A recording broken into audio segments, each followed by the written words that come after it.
Okay, last session now. Speak the truth in love. Yan. So this is about exhortation. Ito na yung preaching proper, if you may call it that. Start again with a process kung paano gagawin to, how to speak the truth in love. So natapos na yung exegesis nyo, which is yung 3D, di ba? Delimit the text, determine the genre, dig into the text. Yung dig, discover details, interpret details, generate key statements. Tapos you hear what the Spirit is saying, hold the principalizing filter, examine cross-references, analyze yung progressive revelation, tapos restate yung key statements na yun. So now you come to this. Alright? So first, you select the best approach based on your teaching frame. So malapit ka na mag-preach, magre-ready ka na. So you select the best approach based on your teaching frame. Pangalawa, preach with passion and persuasion. Preach with passion and persuasion. Pangatlo, employ all kinds of illustrations. Next, aim for life change, not mere information. And then, know how to start and end properly. So these are the steps kapag ikaw ay actual na magpipreach na o magtuturo sa Sunday school o saan man lugar. Okay? So this is what you do. So let's start off with the first. But first, we need to remind everybody na talagang hindi maiwasan ito. Okay? Hindi maiwasan. Sabi mo sa katabi mo, hindi maiwasan to. Kailangan mag-think. Okay? Kailangan mag-isip. So, that's why I'm always saying na there's a certain level of intelligence na kailangan kung gusto mo maging teacher o preacher. Okay? I'm sorry to say that. Hindi naman sa parang insensitive ako, pero talagang ganun eh. Di ba? Mahirapan ka magturo kung talagang, 1 plus 1 yung masagot. Di ba? Hindi ka makaisip. So, this is your most important work. Actually, leadership and teaching and all of that, thank you. Siya po yung sakristan ko eh.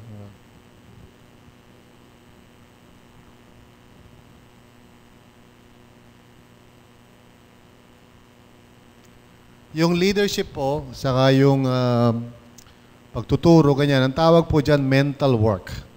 Mental. Kasi kailangan na maraming isip. Yung ibang ministry kasi, manual work. Kailangan sipag. Di ba? So, maraming mga bagay sa church, kailangan ng manual work. Kailangan magtrabaho, kailangan gumawa. So, yung mga ministries na ganyan, di natin importante talaga yan. Manual. So, kailangan masipag, kailangan gano'n. Di ba?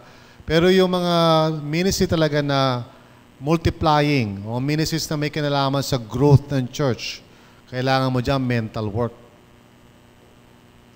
So, leaders must have mental capabilities. Kasi sila yung mga nag-iisip. Imagine nyo, gera yan. Lahat sila, siyempre, manual. Lahat sila sundalo, may Armalite, ang gagaling, di ba? Lalaki ng katawan.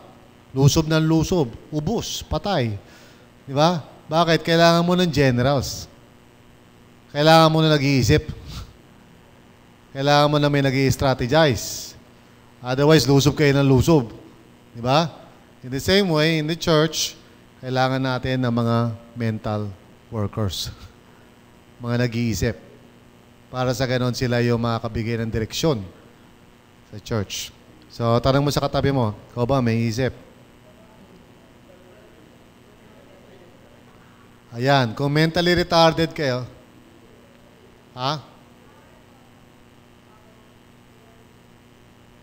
mali, no? Okay.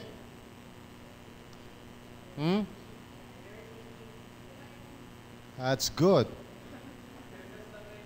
Nung ginawa ko yan, I was not thinking. So first step is to select the best approach based on your teaching frame. Ano ibig sabihin? You see, most people are worried about how to come up with their sermon outlines, but there's a very simple process to that. The first step actually is to think about your teaching frame.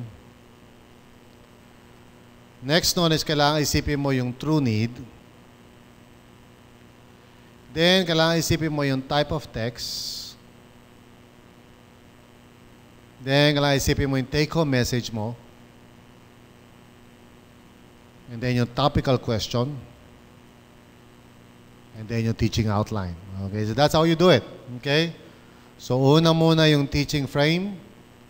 And then, isipin mo kung ano yung true need, type of text, take-home message, topical question, teaching outline. So, let's go into that one by one. Tingnan natin yan. Okay? Para malaman nyo how to come up with an outline. Sige, are you writing it down? Okay.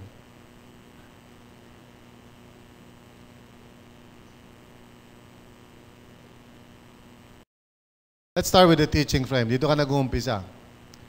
In some occasions, actually, this is where you actually begin bago pa mag-exegesis. Possible yan.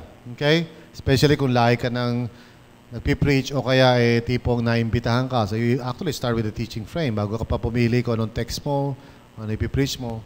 So what is a teaching frame? A teaching frame is simply a guide para malaman mo, magkaroon ka ng decisions tungkol dun sa ibang aspekto ng kailangan mo i-prepare. Ito ay may kinalaman sa apat na bagay. Okay? So this is how, yung teaching outline mo is determined by, una, your audience. Pangalawa, occasion. Pangatlo, situation.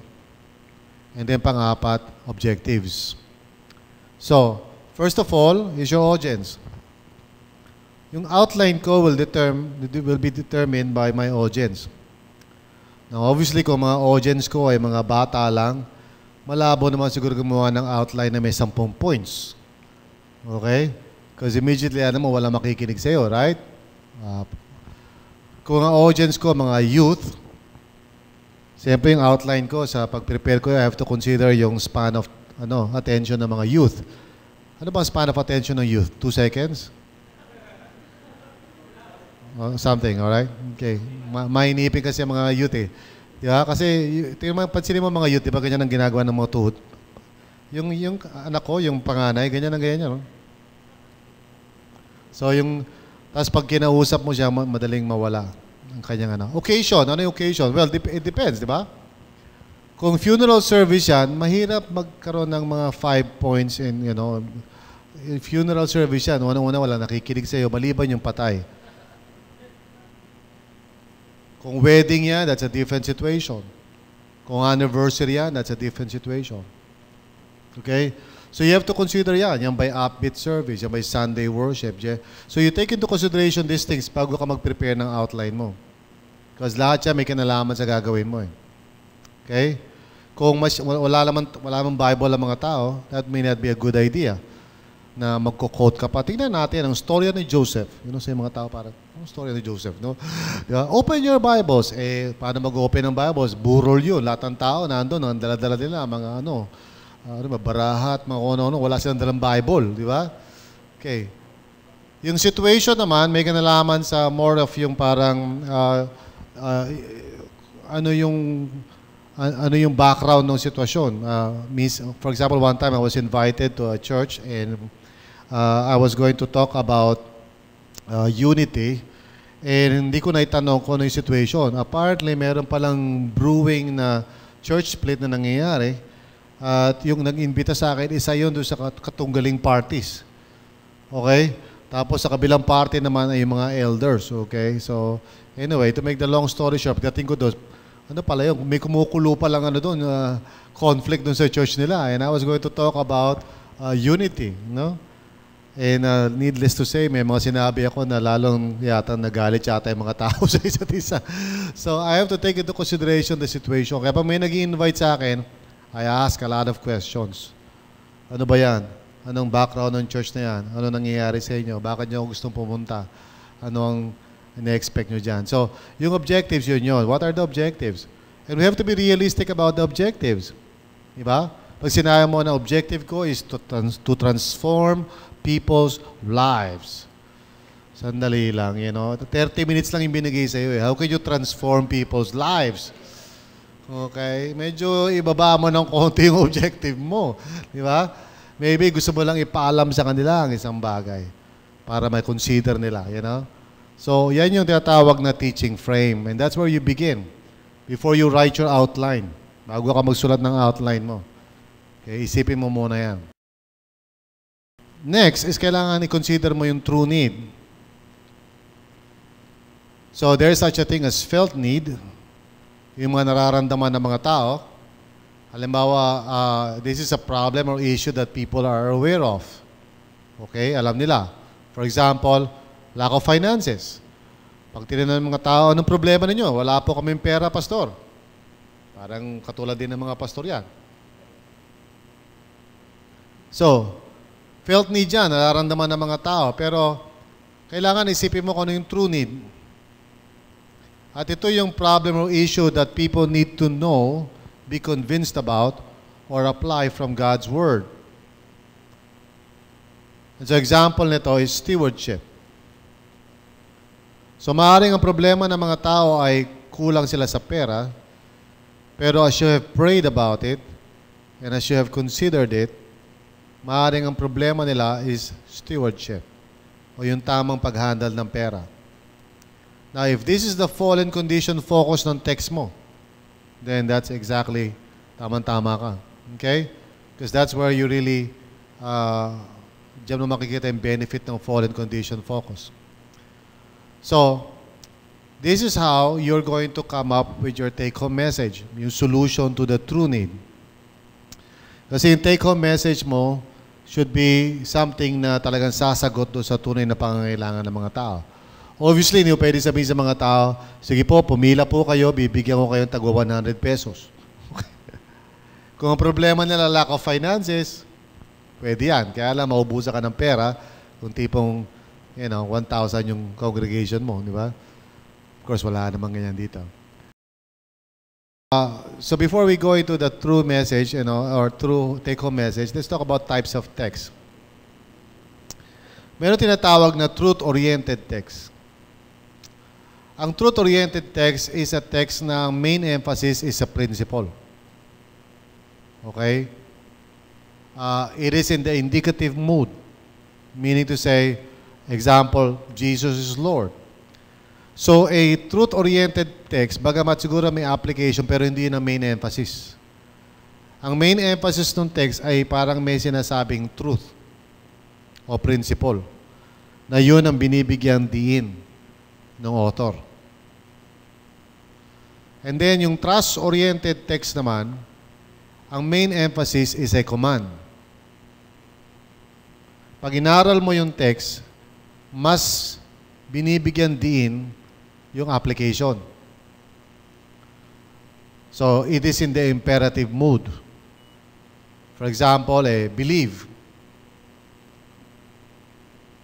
Now, in some cases, meron tinatawag na truth and trust-oriented text o complete text. Kung saan nandoon yung truth sa trust, parehong ine-emphasize sa text. This leads us to the take-home message. Pag ang pinag-aaralan mong text ay truth-oriented, so kailangan alamin mo kung anong klaseng text yun. Pag truth-oriented text, then therefore, ang kailangan mong i-produce is what you call a turning point. In other words, a principle. Pag sinabi natin take-home message, ang ibig ko sabihin, ito yung iuwi ng mga tao.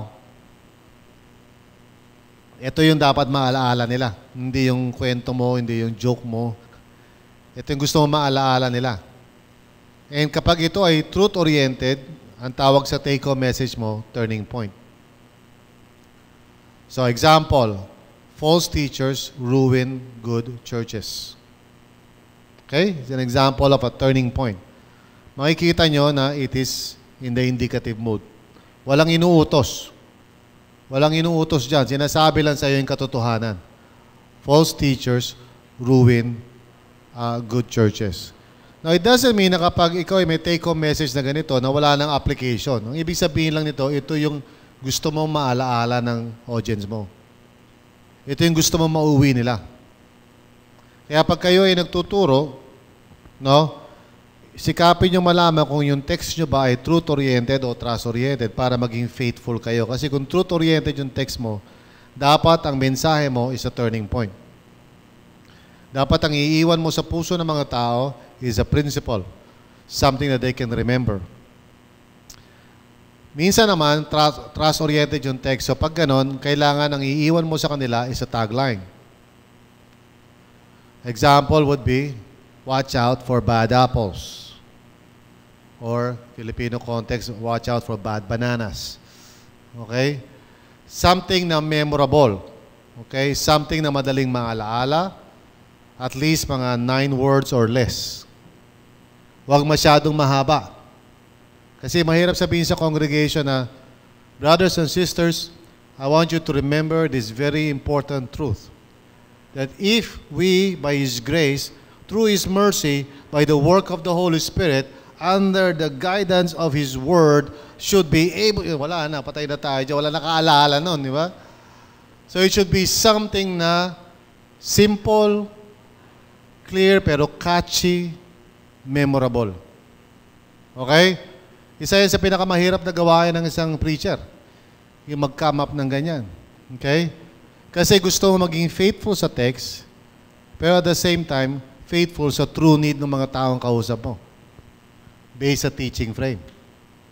Okay? So, kinukonsider mo yung dalawa na yun. Para ka nagja-juggle nun. Yung text on the one hand, tapos yung audience mo on the other. Yung teaching frame mo. So, ano ang pinaka-best way to deliver yung mensahe ng Panginoon na dating sinabi niya kay Timoteo, na siyang sinasabi niya sa lahat ng mga tao at ngayon na gusto niya sabihin doon sa mga taong kausap mo. So, how do you capture yung essence ng truth na yan? Okay? Now, in some rare cases, by the grace of God, ang tawag ko dito mga hallelujah passages, nandun na yung truth and trust. So, praise the Lord. Pag ganon, mamimili ka na lang kung turning point or tagline. Okay lang yun, either way. Parehas lang yan yun. So, do you have any questions so far doon sa tinasabi kong take-home message? So, ang mensahe po dapat natin, pinakamalaga sa lahat, yung take-home, hindi yung outline. Hindi yung mga puntos natin. Kahit sabihin natin na meron pong 3 susi, meron pong 4 na hakbang, meron pong 5 paraan, walang makakaalaala nun. Ang maaalaala lang nila yung take-home message. Kaya yun ang dapat mong bigyan ng pansin. Saka yun ang dapat mong ulit-ulitin. Di ba? Kasi di ba, alam naman natin ito, pag nakinig tayo ng sermon, ilan sa atin naalala natin kung ano yung sinabi ng pastor? Ha? Usually, hindi natin naalala yun, not unless kinote yun o kinraft yun ng preacher in such a way na memorable siya. Kaya kahit ilang araw na lumipas, naglalakad ka, naalala mo pa rin yun. Di ba? So, ako personally, hindi ko laging na-accomplish siya. May mga times na feeling ko, yung aking turning point o tagline hindi ganun kakatchy. Lalo na pag tinignan ng wife ko, sinabi, ano ba naman yan? Ba't ganyan ang So, so may mga times I struggle with that. Pero yun ang dapat goal. Goal dapat yan. Now, before you go to the outline, you have to come up with a topical question o tinatawag na controlling question. It could be a who question. Who should we disciple? Di ba? It could be a what question. What should we do kapag things are falling apart all around us? It could be a why question. Why should you persist in prayer? It could be a where question. Where should you go when the going gets rough? It could be a when question. When is the right time to say no? It could be a how question. How do we share our faith? Yung mga questions na yan is what makes a sermon powerful. Pag meron kang isang question na maganda pagka-frame mo at pagkasabi mo, it will guide your entire sermon. At yung mga nakikinig, alam nila exactly kung anong pinag-uusapan. It's called a topical question. Okay? Now, sa seminar, pwede ka mag-handle ng more than one question kasi mahaba naman eh. Katulad ngayon, marami akong tinatakal na questions. Di ba? Pero sa sermon, usually, isa lang. So, huwag yung sasabihin na today, ang pag-uusapan po natin is who should you believe in, what should you believe in, why should you believe in, and patay na, tutulog na yung mga tao sa dami na gusto mong isagutin, okay? Isa lang sagutin mo, di ba? And then next week na lang yun, susunod. At least meron ka ng sermon sa susunod na linggo, di ba? Oh. So a topical question is very important kasi nakarinig na kayo ng sermon na parang nagumpisa sa kasalanan, napunta sa mayroong konti, medyo sumegway ng konti sa salvation, siyempre, di ba? Tapos napunta ng konti sa healing. Tapos mayroong konti nasa evangelism na. You know? Tapos bago matapos, giving. You know, saan tayo lang punta? Ano nangyari? Parang naligaw na tayo ng landas.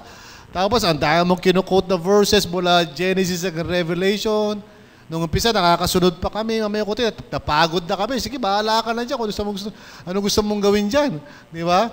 So, minsan kaya mga tao po, very weak sila sa faith nila kasi hindi natin sila binibigyan talaga ng karne. I-expound mo yung isang passage. Paliwanag mo one topical question na galing doon sa passage na yan. At tingnan mo kung ano maging resulta niya. People will really grow. Di ba? Mas magkakaroon sila ng confidence. Kasi pag nagtuturo kayo ng maraming verses, ang feeling ng mga tao nakikinig, hindi ko kaya yan, si pastor lang yan. Ganun yung tendency niyan eh. Yeah? Kasi dami, di ba? Daming sinasabi, daming alam ni pastor, oh, grabe, di ba? Sige, siya na lang mag-preach hanggang mamatay siya. Ganun ang mangyayari to. So, as much as possible, i-limit po natin sa isa. Focus only on one question per sermon. Okay? So in fact, yan ang tinatawag natin the 3 o'clock test. No? 3 o'clock test. Ibig sabihin, kung gigisingin kita ng 3 a.m., alas 3 na madaling araw, at tanungin kita, tungkol saan ang ipipreach mo? Dapat masasagot mo yan with one topical question. Okay? Pag sinagot mo ako ng, kasi pastor, alam mo, feeling ko, ang need ng mga tao, may kanalaman sa evangelism. Pero, alam mo, yung mga tao kasi, ang problema nila, yung prayer life nila Saka, sa tingin ko lang talaga, yung mga tao, kailangan matutong mag-submit. Ay, ibig sabihin, hindi ka pa ready. Matulog ka pa ulit. Okay?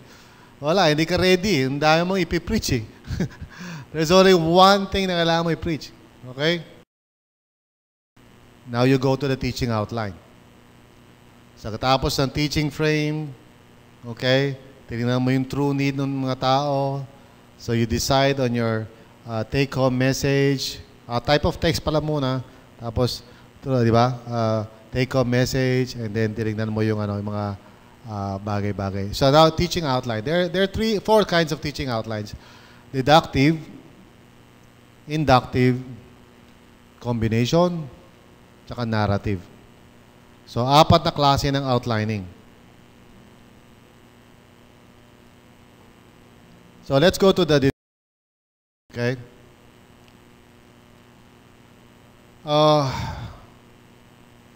So, yung teaching outline mo, again, will depend on the true need and the take-home message. Okay? So, ang tanong is, saan mo ito, really the question is, saan mo siya hahanapin? In other words, saan mo siya i-derive? Yung true need, saan mo kukunin? Saka yung take-home message, saan mo kukunin? So, yung sagot dyan, yun ang nagdedetermine ng outline. Ulitin ko, where will you get the true need? In other words, saan mo siya kukunin? Will you get it from a text? Will you get it from the audience? Will you get it where? Saan mo kukunin para ma-raise up yung true need? And then, saan mo kukunin yung take-home message? Sa current passage mo or in another passage? Okay, so that determines yung outline. So, let's talk do this. Deductive. Lahat naman ng outlines ay mayroon 3 bahagi. Introduction, body, conclusion. So, sorry, kanina, binanggit ko na saan mo kukunin. It also has to do with saan mo ilalagay. Hindi lang sa saan mo kukunin, kundi saan mo ilalagay. Maybe that's the better way to say it. So dito, sa deductive, nilalagay mo yung true need, yung topical question mo, at yung take-home message mo sa umpisa. Okay, that's what you call a deductive approach. Nilalagay mo yung true need, topical question, and take-home message sa umpisa. Tapos yung body mo is explanation, proof, or implication from text. Tapos yung conclusion mo is reiteration of take-home message. So ito yung standard outlining, deductive approach. Again, ulitin ko, saan mo ilalagay yung true need, saan mo i-erase, o saan mo kukunin. At the same time, saan mo ilalagay yung take-home message. Yan ang nagdedetermine ng outlining. So, ilalagay ko yung true need, topical question, at take-home message sa umpisa. So, ang tawag dyan, deductive. Okay? Nire-raise up ko na agad. Babanggitin ko na yung true need, babanggitin ko na yung topical question, babanggitin ko na yung take-home message sa umpisa. Okay? So, sabihin ko na, halimbawa, isa sa mga problema natin is pagdating sa panalangin ay hindi talaga natin mabigyan ng oras. Paano ba natin mapaprioritize ang prayer? Okay? So, niraise up ko yung true need, tapos naglagay ako ng topical question. So, sasagutin ko sa take-home. Naniniwala ako na ang susi para ma-prioritize ang prayer is for us to understand yung kahalagahan ng prayer. You see, without prayer, there is no power. So, nililiver ko na yung take-home message ko. Okay? So, yung body ng message na lang, papaliwanag ko na lang yung sinabi ko. Or patutunayan ko. O kaya may sasabihin ako ano man yung kailangan ko sabihin doon sa body. Tapos sa conclusion ko, sasabihin ko, so brothers and sisters, makinig po kayo. Without prayer, there is no power. So, reiteration of take-home message. Okay? Yan ang kasimple. Yun ang deductive approach. Ba't ka papalakpak? Natuwa ka, okay? Let's talk about inductive naman. Ano naman kaibahan ng inductive approach? O sa inductive approach, sinasabi mo yung true need and topical question sa umpisa. Pero hindi kasama ang take-home message. Okay? Sa body, saka mo ngayon sasabihin yung explanation, proof, or implication of take-home message. And then sa conclusion, yung take-home message. Napansin niyo ba yung kakaibahan? Okay? So sa ganitong approach, dinidelay mo yung take-home message. So, true need. Isa sa mga problema po natin is yung prayer na neglect natin. So, true need, ha? Minsan, sa sobrang nating kabisihan, hindi na po tayo nananalangin. Paano ba natin mapaprioritize ang prayer? Topical question. Yeah? Tingnan natin ang talata natin today. Yeah, so, di ko sinagot. Let's look at our passage today at tingnan natin kung ano ang matututunan natin dito. So, blah, blah, blah, blah, blah, blah, blah, blah, blah. So, sasabihin ko, so in conclusion, mga kapatid, ito natutunan natin. Without prayer, there is no power. Ayan, so, inductive. Sa huli mo nilagay, sa dulo. Hindi mo sinabi sa umpisa. Okay? So, it's a decision na kailangan mong gawin based sa teaching frame. Kung sa tingin mo mas magandang i-delay, i-delay mo. Kung sa tingin mo mas magandang unahin siya agad, unahin mo na.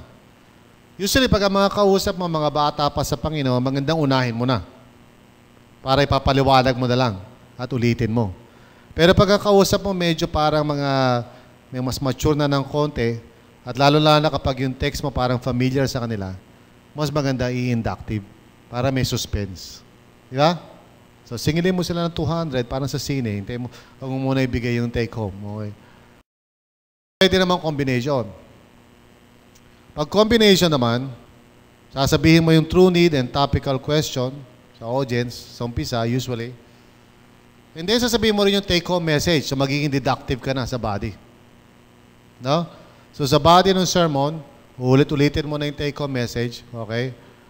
O kaya pabaliktad. And then, i-reiterate mo ulit yung take-home message. So it's a combination. These are just samples. You can do something else kung gusto mag-combine. Pero basically, it has to do with saan mo ilalagay yung true need at saan mo ilalagay yung take-home message. Okay? So far, most of the time, yung true need sa umpisa natatagpuan. No? Sa topical question. So let's talk about yung narrative. In a narrative approach, okay, medyo may konting kakaibahan yan. Because in a narrative approach, ang introduction mo is more a focus kung saan you try to build up, into the topical question.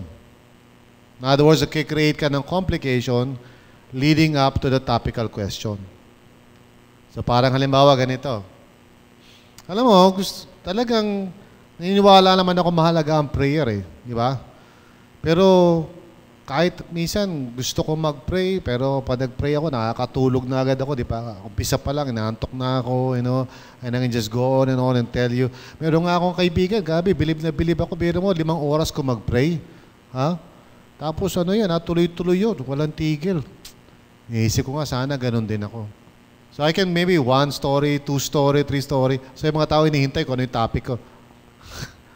Then I would say, somewhere, kaya alam mo, bigla ko na-realize paano nga ba talaga yun? Paano ba ipaprioritize ang prayer? So I built into the topical question. Okay? And then yung body ko is the turn kung saan I build toward the take-home message. Okay? So I go into the text and in-explore namin yung text, patungo ko doon sa take-home message. So usually, ang narrative approach, walang points. Wala akong sasabihin, there are 3 ways, there are 4 keys, there are 5 phases, there are whatever, okay? So, in other words, puhimayin ko yung text, pupunta ako sa text without telling them kung saan ako pupunta, and then at the end of it, saka ako sasabihin yung take-home message. And then, saka ako ngayon, i-unpack yung implication. Ano ibig sabihin nito sa buhay ng mga tao? Yung tinatawag na aim.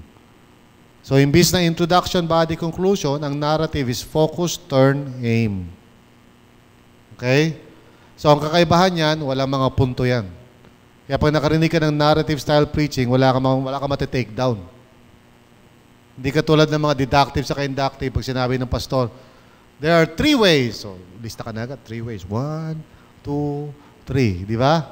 Yan. O kaya pagdating ng 1, hintayin mo yung number 2. Hintayin mo yung number 3. Pero pag yung preacher narrative, nakatunganga ka. Wala pa ring 1, walang 2, walang 3. Di ba? May konti ending na. Altar call na. Hindi mo alam kung nangyari.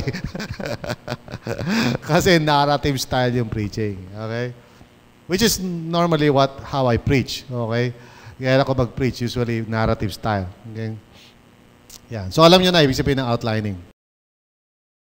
So preach with passion and persuasion. So may outline ka na, kailangan ka na mag-preach. So remember, kailangan ka mag-preach with passion and persuasion. Sabi ni Pablo, therefore, I glory in Christ Jesus in my service to God. I will not venture to speak of anything except what Christ has accomplished through me in leading the Gentiles to obey God. By what I have said and done, by the power of signs and miracles, through the power of the Spirit. Let this be your parang desire sa heart mo whenever you preach. Na it is not simply nagsasalita ka lang, nagtuturo ka lang by your own ability. Ipag-pray mo talaga that God will speak through you. In fact, 2 klaseng fear ang mararamdaman mo pag nagsasalita ka. The fear of men and the fear of God. Yung fear of men, nakaka-paralyze yan. Kasi iniisip mo kung ano yung sasabihin nila at natatakot ka magkamali. So, ang tendency mo, magkakamali. Ha? Sa sobrang takot mong magkamali, anong ending mo? Magkakamali ka.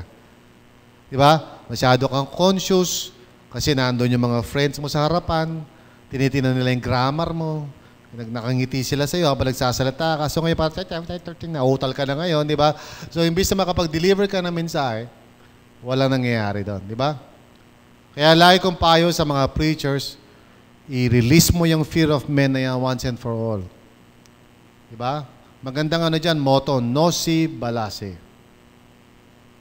Sino ba sila? Nosi Balase, di ba? Who cares? Ano sabihin nila tungkol sa'yo? Kung ma-impress sila sa'yo, who cares? Kung di sila ma-impress sa'yo, who cares? Importante ba yun? Ikaw ba nagpipreach para maging sikat? O nagpipreach ka to please God? Di ba? So, mas importante na magkaroon ka ng fear of God kaysa fear of men. Ang fear of God means, ayaw mo magsabi ng isang bagay na hindi naman sinasabi ni Lord. Ayaw mo magsalita ng sarili mo lang kaisipan. You want to be faithful to the Lord. Okay? Minsan, ang mga preachers, parang mas gusto nila yung na-amuse sa kanila ang mga tao. Pero pag tinignan mo sa gospel si Jesus, pag nagpipreach, amazement. Okay? And there is a big difference. Bakit?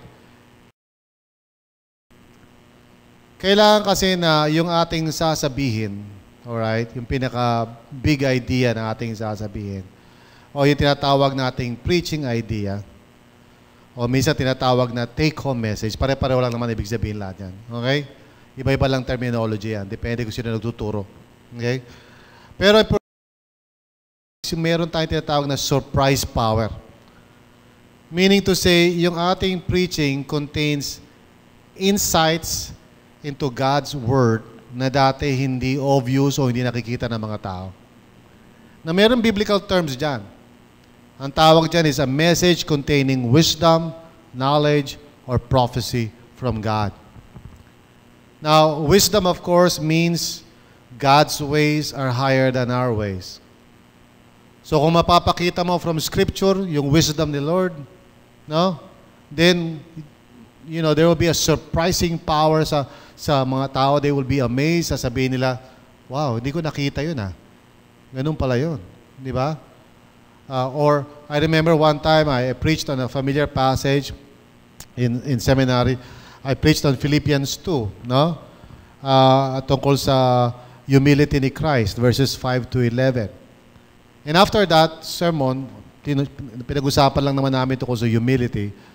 A professor came to me and he said, very encouraging naman, sabi niya, alam mo I've always read that passage and I've always preached on that passage. But it's the first time na nakita ko yung what you were just saying. That's what you call surprise power. And it only comes when you really dive into the text and understand the text. So pag sinabi natin passion, I don't mean to say na parang minamanipulate mo lang yung situation. Passion means, in your heart, alam mo merong mensahe si Lord. That there is a word of wisdom that God wants to impart. Hindi yan nakukuha sa music, sa piano, or whatever. And you become persuasive kapag ikaw mismo persuaded. Now, kung wala kang word from the Lord, lalo na kung nangopya ka lang, o kaya kinuha mo lang yung teaching ko, ang tendency, wala kang, alam mo yung rima, wala kang personal conviction na it's a word from the Lord. So, ang teaching mo, malamya, di ba? Kaya nga mga kapatid, gaya nga po rin sinabi ni Pastor Bong, last Sunday, ito po yung mensahe niya po. Yan. Nakita niyo po? Yan. You know? So, wala ka buhay-buhay. Kasi wala kang ano eh. Hindi mo inaral yun eh. Hindi ka nag-go through the struggle of trying to figure out what the Lord is saying eh. I'm not saying masama naman yun, but at least, di ba, ginagamit mo yung sermon. Pero kung hindi mo kasi mineditate kasi, at hindi nagkaroon ng personal na ano sa yan, rima sa yan, hindi mo mapipreach with conviction and power. So, isa sa pinaka-importante pa nag-aaral ka is, try to understand, Lord, lalo na kung familiar yung passage, Lord, what are you saying dito? Paano ko ba ipapackage to in such a way na this becomes fresh? It just reveals your ways and your wisdom. Merong sinasabi ritong knowledge na dati hindi alam ng mga tao, maybe I need to talk about this. Okay? Ando sa word yan eh, nakatago lang dun eh. Now, prophecy doesn't mean na manguhula ka, right? Although sometimes may kinalaman nyo sa foretelling, F-O-R-E. But most of the time, the most powerful kinds of prophesying is yung tinatawag na foretelling. Wherein ini-interpret mo yung current situation or nangyayari sa buhay ng mga tao in a way that helps them to understand what God thinks about it. Kaya kasi sinasabi ni Paul sa 1 Corinthians 14, mas mabuti pa mag-pray ka ng na mag-prophesy ka kaysa yung mag-speaking in tongues ka eh. Di ba? Kasi speaking in tongues, impressive yun, di ba? Oh, galing speaking in tongues. Pero wala nakakaintindi nun. It's not helpful for anybody. Pero pag nag-prophesy ka, meaning to say, sinasabi mo sa mga tao exactly kung anong tingin ni Lord sa nangyayari sa buhay nila, you are helping them. Kasi alam niyo, ang susi talaga sa growth, nag-uumpisa sa self-awareness. Nagbabago lang ang buhay natin once we become aware of something. Siyempre, pagkatapos ng awareness is knowledge. Di ba? Kahit na maging aware ka, kung wala kang knowledge, useless. Pero yung maging aware ka, stepping stone yan eh.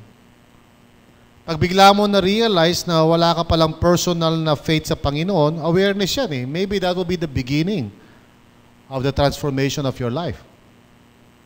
Kaya yung mga preacher na nagtuturo in such a way na nauungkat nila yung surprise power ng text. Na-unpack nila yung text in such a way na yung mga tao are saying, wow, that's amazing. Hindi ko nakita yun ah. Diba? Can I write it down? You know? Pag nakita mo yung mga tao nagsusulat na gano'n, na you're preaching, no, makikita mo na talaga na dinideal ng Holy Spirit yung hearts nila. So pagkaramihan sa mga audience mo nakaganito, habang nagpe-preach ka, tapos ikaw naman, di ba, mga kapatid, purihin ang Panginoon, ganyan-ganyan ka, tapos yung mga tao parang, that means yung preaching mo has no power, has no persuasion, it's not changing people's lives. So maybe you are just parang, talking sa ibabaw ng ulo nila. Siguro marami ka sinasabi, alam niyo mo, sa Greek, sa Grak, at sa Grok, mga tao parang, okay, di ba? Alam niyo ba, ng statwa ni Daniel? Ano pakialam ko sa statwa ni Daniel? So, di ba, minsan yung mga preaching ng mga pastor kasi parang ang lalayo sa katotohanan eh. Parang walang kinalaman sa buhay. Kaya minsan yung mga kulto nagiging successful eh, di ba? Kasi puro relevant yung preaching nila eh. Gusto niyo ba mag-abroad? Itaas ang passport! So yung mga tao parang, Kaya minsan yung mga sermon talaga na dapat pinipreach natin, hindi tuloy nakakatawa. If anyone speaks, he should do it as one speaking the very words of God. Yan ang susi sa persuasive and powerful preaching. Pag meron ka conviction na yung sinasabi mo galing sa word, yun ang magbibigay ng power sa preaching mo. Okay? Pag hindi ka sigurado, wala ring persuasion. Employ all kinds of illustrations. Let's talk about, PowerPoint. PowerPoint is a kind of illustration tool. Pero minsan, hindi alam ng mga tao how to use it. Kasi usong-uso ngayon yung avoiding death by PowerPoint. Okay. Kasi minsan, mga tao, pag gumagamit ng PowerPoint, akala nila, yun na yung sermon. Hindi, lang yung tool lang yun sa pag-i-illustrate. Ha? Saan natin yung ganyan mga slide? Ha? Walang makakaintindi niyan. Mga slide na ganyan. Okay. Ha? O na ganito, maraming maghihilig sa ganyan, pa-cute, Iba-ibang klaseng font, Minsan may mga lumilipad pa. Yung gano'n, di ba? It's not going to help you. Okay, ganyan. No? Yung mga picture, mahaba. Kasi meron mga tao ganun, para mapagkasya nila, pahabain nila yung mga picture. So, yung mga leg ng mga tao, haba. So, yung mga katawan ng mga, So, don't do that.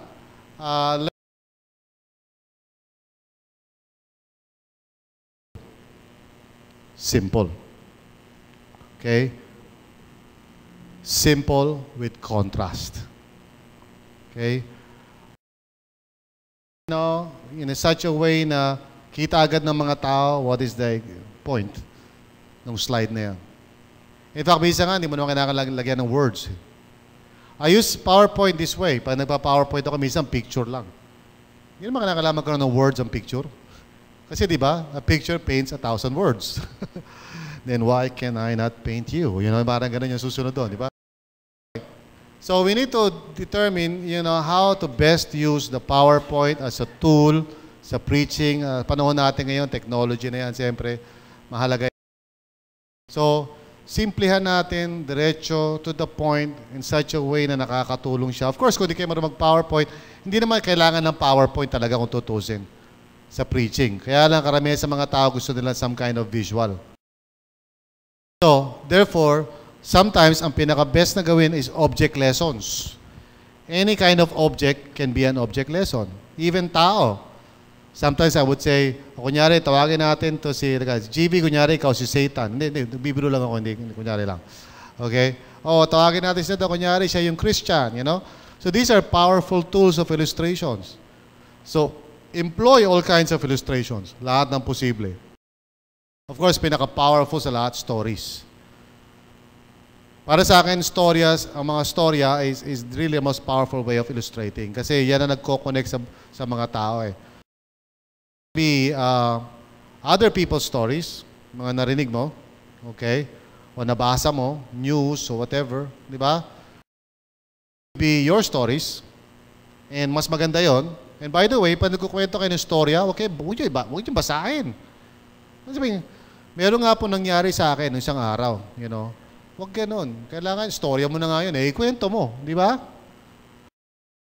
Made up stories. Now, legitimate yan. Jesus used that all the time. Once there was a man. Di ba? Once there was a father or whatever. Di ba? Lagi siya gumagamit ng made-up stories. No? Hindi ibig sabihin ng luloko ka. Sinasabi mo lang illustration. Nag-i-illustrate ka lang. No? Okay, minsan ang ginagawa ko, lalo na pag meron akong gusto ikwento na galing sa counseling o visitation, siyempre ayoko malaman ng mga tao kung sino yon. So I would say, meron ako isang kakilala o meron akong isang kaibigan, o lalaki siya, pero actually babae. Tapos, siya, teacher, pero actually engineer, you know. At may problema siya actually sa asawa niya. Actually, problema niya sa anak niya, you know. But I changed the story para wag isipin ng mga tao, sino kaya yun? Siguro si Pastor Jun yun. You know? So, I don't want them to guess kung sino yun because I mix up the story. Kasi yung point ng story, hindi yung detalye ng story. Okay? Naiwasan natin sa illustration siya parang, ang dami ko kakilalang ganyan, you know. Puro na lang dami mo kakilala, para kang politiko, dami mo kakilala, di ba? So, let's be more specific sa ating mga story. Ibig sabihin na pa nag-istorya kayo, kahapon, alas 3, sa may bandang Divisoria. Okay? Mayroon ako na-meet na kaibigan. Kaklase ko nung high school. Okay? So, more detail, more powerful. So, aim for life change, not mere information. Aim for life. All Scripture is given by inspiration of God and is profitable for doctrine, for reproof, for correction, and for instruction in righteousness. So, kailangan ng sermon natin, ultimately, ang ending niyan should be something na practical and livable. Huwag lang tayo magpipreach na tapos na lahat. Tapos natin sabihin, pero walang application. So, tandaan nyo na ang Bible is, of course, dati pa yon 2,000 years ago, 4,000 years ago for the Old Testament. So, we interpret that, and we look for timeless principles, implication on, but now we need to apply it personally sa buhay ng mga tao ngayon. What does it actually mean sa akin? As a student, as a young person, as an adult, as a married person, or whatever, anong application ito? And this is one of the most challenging things to do pag preacher ka. Lalo na kung ang pinipreach mo parang generic audience, ang hirap isipin minsan ng application. But you need to do it nevertheless. Di ba?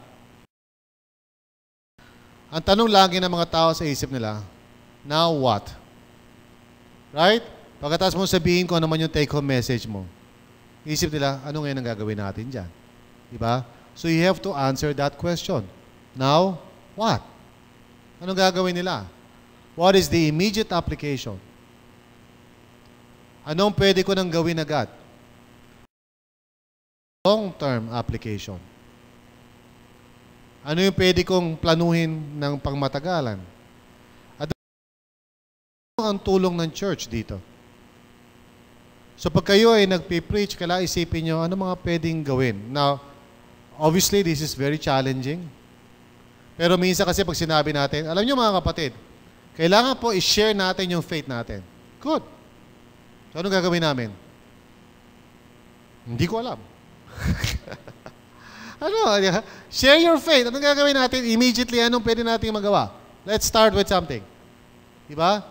Anong long-term na gusto mong gawin ng mga tao? At anong itutulong ng church dyan para magawa natin yan? Kasi minsan, sasabihin lang natin sa mga tao, gawin nyo to, kasi hindi na alam ng mga tao anong gagawin afterwards. Preach and teach not for income, but for outcome. Okay? Go for life change. Isipin nyo lagi, ano ba ang dapat gawin? And that's a constant challenge. Lalo-lalo sa panahon natin ngayon na pagkatapos ng Sunday service, nakalimutan na ng mga tao kung ano yung pinreach mo. How do you make sure na hindi nila nakakalimutan? So, that's a challenge for you. That's a challenge for us dito sa RLCC. That's a challenge for everybody. Ano ba ang pwede natin magawa para ma-retain ng mga tao ang tinuturo natin? Know how to start and end properly. Know how to start and end properly. Here's a good intro. Okay? Ganito mag-introduce. Una, mag-start ka with an interesting beginning. Huwag kayo mag-i-start ng mga excuses. Gandang umaga po. Praise the Lord. Sensya na po kayo. Hindi po ako nakatulog kagabi ng maaga at praise God. Hallelujah. Sensya na po kayo at actually kanina lang ako nag-prepare. Hallelujah. Praise the Lord. Buti na lang po, maraming tao ngayon. Naasahan ko po sana konti lang. Praise God. You know, huwag ka na mag-preach. Ang dami mong excuses eh. Pag nag-start ka, start ka na agad. Daw minsan may pre-intro. Pre-intro would be, praise God, naimbitahan ako ni Pastor Dominic. No? Salamat po. Happy anniversary po sa inyo lahat. Pre-intro yan. Pero pag mag-i-intro ka na, kailangan may pause ka between pre-intro saka intro. May pause. So, Panginoon, salamat po. Sir Nick, saka mga elders, thank you. Minsan parang gusto ko na mag-quit sa ministry. Kailangan may intro ka. May pause ka, tapos intro. Okay? Hindi yung sabak agad, no? Kasi kailangan may konting ano muna, pasakali bago ka pumasok. Pero pag magpipreach ka na talaga, isipin mo kung ano yung first line mo. Saka dapat memorize mo yung first line.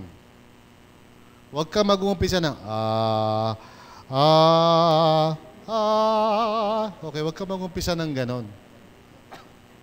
Mag-umpisa ka ng may confidence. Isa pagpunta mo pa lang sa ano, makikita na ng mga tao yan eh. Pagpunta mo pa lang sa ano eh.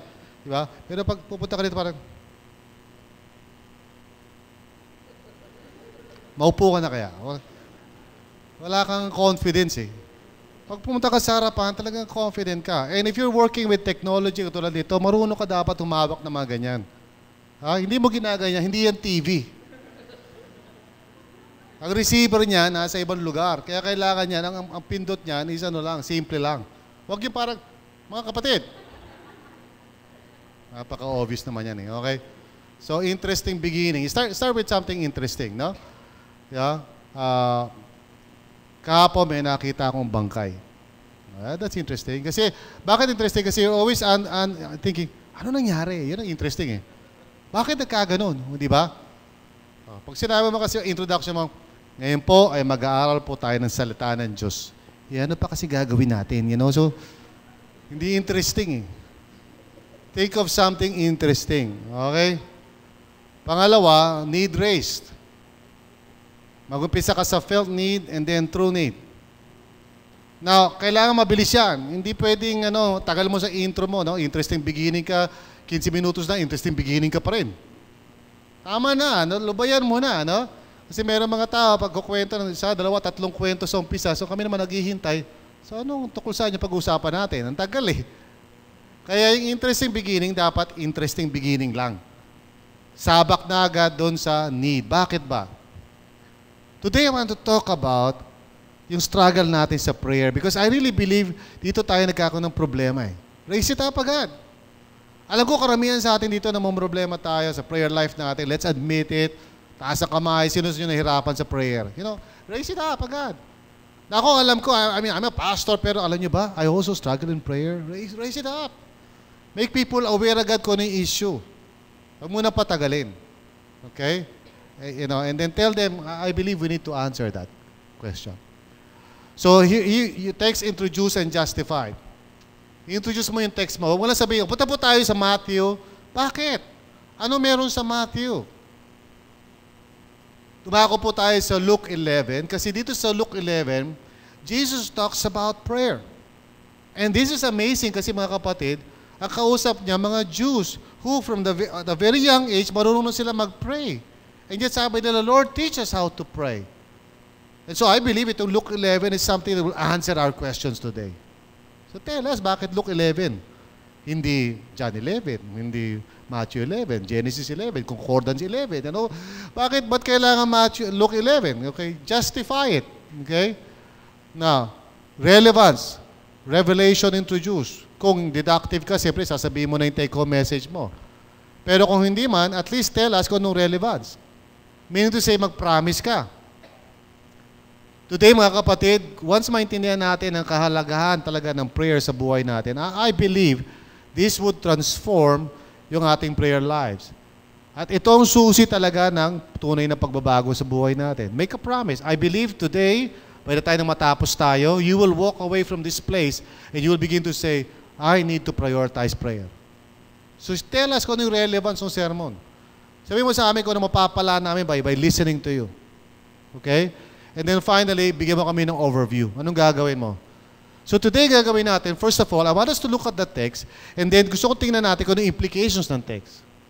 Or sabihin mo, so today, gagawin natin is I want us to see dalawang prinsipyo mula sa text na to and then I want to apply it in our personal lives. So tell us kung ano yung gagawin mo. Bigyan mo kami ng overview. Kung may punto ka, sabihin mo, today, let's look at 3 ways to overcome laziness. Number 1. Okay, so alam namin 3. So pagdating mo sa 3, masaya na kami. 3 na, di ba? Pero pag sinabi mo, nga pala, pang-4, magagalit kami sa iyo kasi sayang mo 3 eh. So huwag mong dadagdagan sa kalagitnaan. Okay? Kasi meron mga ganyan eh. Kalagitnaan na sermon, bigla may naalala sila, nga pala, may pang-4 pa eh. Walang daya mo, walang ganyanan. Sayang mo 3 eh. Tapusin mo sa 3. I-preach mo na yung pang-4 next week. Pero committed ka na eh, di ba? Huwag mo na sabihin iba pa. Saka nga pala, by the way, pag may nakalimutan kang sabihin, huwag mo na balikan. Huwag mo sabihin na, nga pala, may joke ako eh. Pwede ko bang sabihin? Huwag na, tapos na yun eh. Okay? Siguro there will be other times I can talk about jokes and all of that. Kasi some people, they love jokes. Sometimes, they are a joke. You know?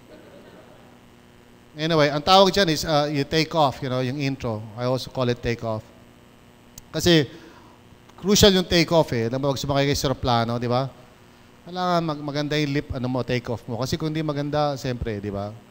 Ano yan, Secretary Robredo yan. Ending, of course, is necessary, and here's how you end. Una, emphasize the take-home message. Kung di mo man nasabi, sabihin mo na ngayon sa ending mo. Minsan may mga estudyante kasi ako, meron silang magandang take-home message, pero minsan lang na binanggit sa body ng sermon nila. Tapos hindi nila inulit na. Tapos nung binanggit pa nila, masyadong yung parang almost di mo napansin. You know? Sabi nila, blah, blah, blah. Alam nyo kasi, without prayer, there's no power. And alam nyo kasi, ganyan. Tuloy-tuloy lang sila without us noticing kaming mga nakikinig na binanggit na pala niya yung take-home message niya. So, pagdating sa huli, sa ending, hindi rin niya binanggit. So, ang ending, pagkatapos ng evaluation, tinatanong ko yung mga estudyante, ano naging mensahe, ano yung mensahe narinig nyo? Wala makasagot. Alam mo bakit? Hindi in-emphasize. Paano ba mag-emphasize? I mean, simple lang naman yan eh. Unang-una, siyempre, pwedeng nakasulat, pwedeng sabihin mo na, makinig kayo. Kalimutan nyo na lang ito sinabi ko. Ito, pakinggan nyo. Prayer, without prayer, there is no power. Listen. Sabi mo sa katabi mo. Without prayer, there is no power. Without prayer, there is no power. Without prayer, there is no power. Without prayer, there is no power. So, paglabas ng mga tao, without prayer, there is no power. The prayer. So, naalala nila yun. Right? So you've got to emphasize it. Kasi yun ang mahalaala, yun ang iti-take home. Yung mga sinabi mong jokes, wala na, kalimutan na lahat yan. Okay? Next, you nudge toward application. You encourage them to just go and apply it specifically sa buhay nila. And then, you direct the initial response. Usually, dito sa church namin, we have an altar call. So, learn to be more creative sa altar call. Now, this is one of my weaknesses. Of course, as a preacher, I'm still working on this.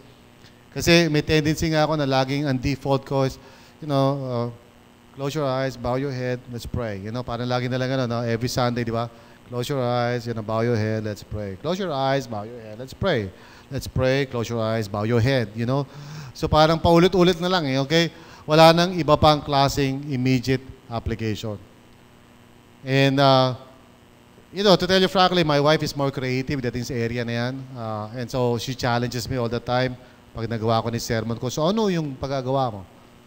Which minsan nakaka-stress para sa akin kasi napagod na ako ng exegesis, exposition. Bahala na kayo. So parang pagod na ako eh. But it's true, kailangan mong pag-isipan yan. Okay? And that's what you call a touchdown. Kailangan mag-landing. Kasi yung ibang tao ayaw mag-landing. No? Purihin ang Panginoon, natutunan po natin mga kapatid ang tukos sa panalangin. Hallelujah. And it reminds me, then, naalala ko po, may illustration siya. Kaya nga po, sinasabi ko bilang pagtatapos, na kinakailangan po, pahalagahan po natin ang prayer. Naalala ko nga po yung kwento ng kaibigan ko, so, patawarin! Ilanding mo na! Tapusin na! Kasi pag sinabi mo na yung take-home message, uwi na kami, tama na, okay? Lubayan mo na kami, okay? So, yan, touchdown. So, ang outline basically, it's a take-off, you state the problem, take-home message, your solution, and then you touch down, implication, okay? That's basically how a sermon should flow. Problem, solution, implication. Problem, solution, implication. Yan lang po kasimple yan. Okay? Problem, solution, implication. Let me give you some final tips. Una, organize your thoughts. Huwag kang sabog. Okay? Kumbaga, pag let's say marunong ka magluto at sabihin ko sa'yo, turuan mo nga si magluto ng adobo. So, sabi mo, ganito lang yon. Huwag ka ng suka. Mali. Mamalengke ka muna. Kasi wala ka pa lulutuin eh. Or, better yet, humingi ka muna ng pera kay Pastora Gina pamalengke. Organize your thoughts. Isa sa mga, characteristic ng mahusay na preacher is talaga nasusundan mo yung thoughts niya. May logic yung flow. Know your objectives. Ano ba talaga gusto mong ma-accomplish dito? You want them to know something, believe something, do something? Ano objective mo? Maintain eye contact.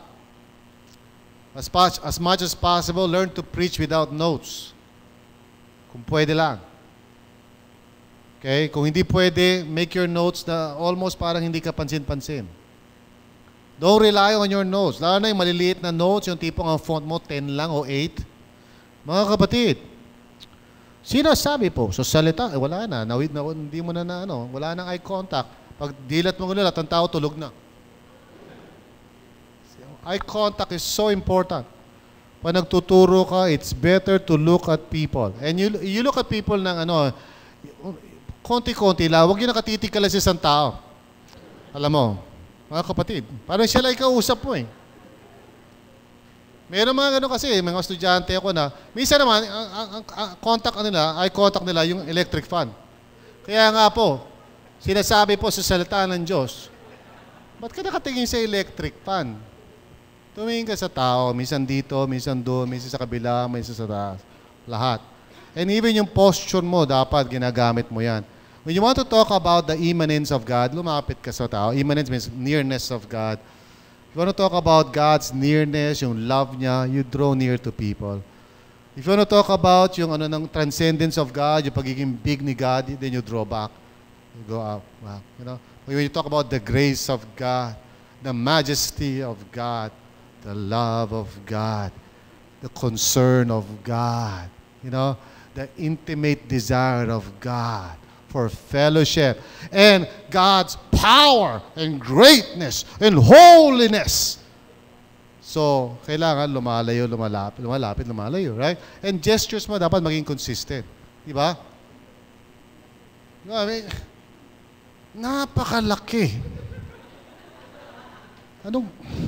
Napakalaki naman. Ang liit nun eh. Pag meron tayong malaking pananampalataya,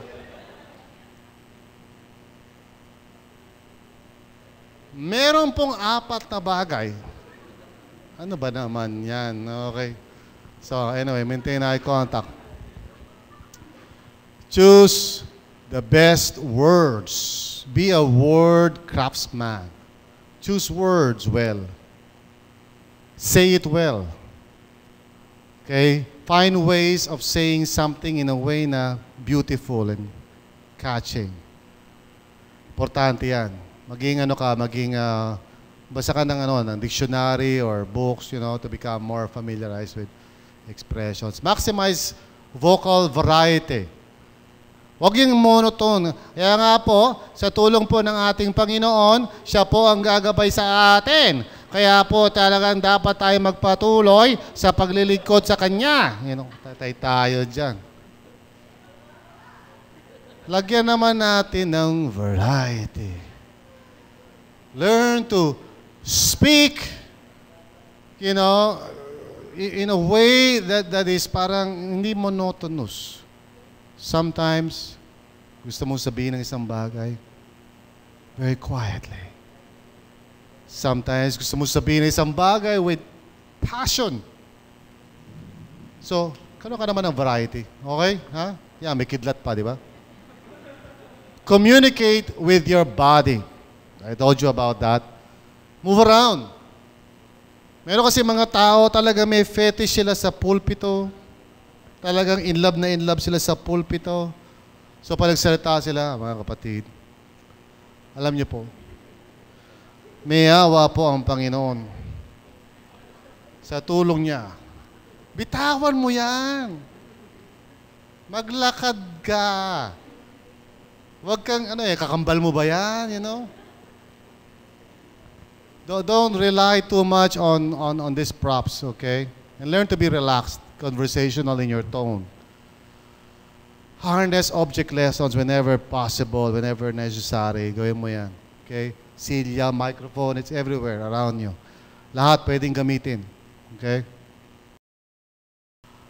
Here's how, as a preacher, you can develop, okay? Siyempre, una sa lahat, make sure na yung conversion mo ay malinaw na, born again ka na, okay? Go through some kind of deliverance process. Dito sa church namin, may tinatawag kami keys to real life. Kasi kung marami ka pang insecurities, minsan yung preaching baka makasama pa sa'yo eh. Okay? So learn to just go through that. Bible training, of course, is so important. Magkaroon ka ng mag-enroll ka sa mga Bible program natin dito. Yung theology is a good and helpful tool para sa inyo to become, educated sa Word of God. Of course, yung prepared to preach itong seminar na to is a good foundational seminar for you.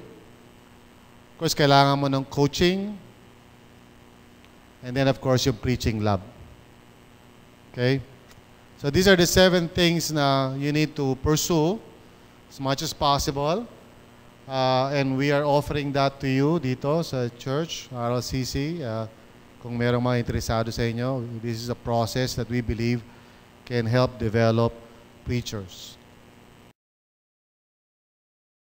Once again, bilang pagtatapos natin, let's have a time of group discussion. First question, what have you realized about preaching that you did not know before? Okay? Ano na-realize mo? Pangalawa, given the opportunity, how would you apply it in your preaching and teaching? Kung meron man. Ano mga initial applications mo dyan? Okay?